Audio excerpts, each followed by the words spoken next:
On va parler maintenant de petits outils de productivité. Là, on rentre dans cette section un peu productivité du quotidien. C'est un travail entre marketing et vente, souvent, de se dire, en fait, j'ai des choses que je vais répéter. Je vais dire d'un deal à l'autre, d'un contact à l'autre, je vais souvent dire la même chose. Est-ce que je peux pas améliorer la façon dont c'est dit?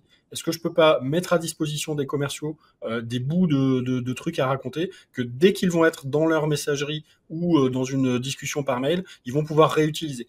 Ça marche super bien pour dire on a sorti un nouveau livre blanc, on vous invite à un webinar, d'avoir des templates de relance commerciale, d'avoir voilà des templates d'ouverture, des templates de questions aussi à poser en préparation d'un call par exemple.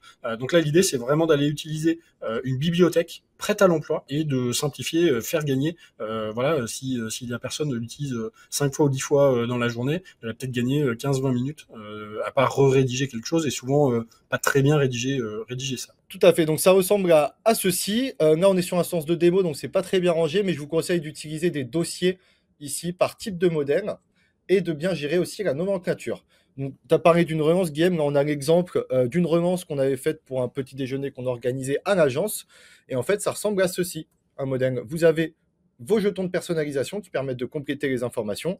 Et puis après, vous avez votre modèle d'email qui est écrit ici. C'est la même chose pour les snippets slash blocs de texte que vous avez là, ou là qui est fait pour être un peu plus court généralement, saisi avec un hashtag. Il y a généralement deux endroits où vous pouvez utiliser ces éléments-là. Soit vous envoyez vos emails depuis HubSpot. Dans ce cas-là, si ici j'ai email, je vais avoir ici mes modèles.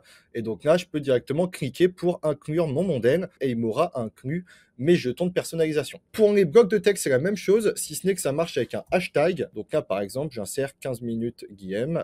Et voilà, avec le petit lien de planification qui s'affiche ici. Et deuxième chose, on va y passer tout à l'heure, mais vous pouvez aussi l'utiliser directement dans votre Gmail ou sur votre Outlook. Donc là, l'idée, c'est vraiment, j'ai des choses que je veux que les commerciaux disent ou que de toute manière, ils disent de manière répétée. Je prépare ça peut être un follow-up de rendez-vous dans lequel j'aurais plus qu'à mettre des notes personnalisées là à la main. Ça peut être une invitation à un événement, à télécharger un contenu, une relance commerciale, un remerciement de fin de projet. Ça peut être vraiment plein de moments qui sont intéressants et qu'on va tout simplement mettre sur étagère pour que ça se passe du mieux possible.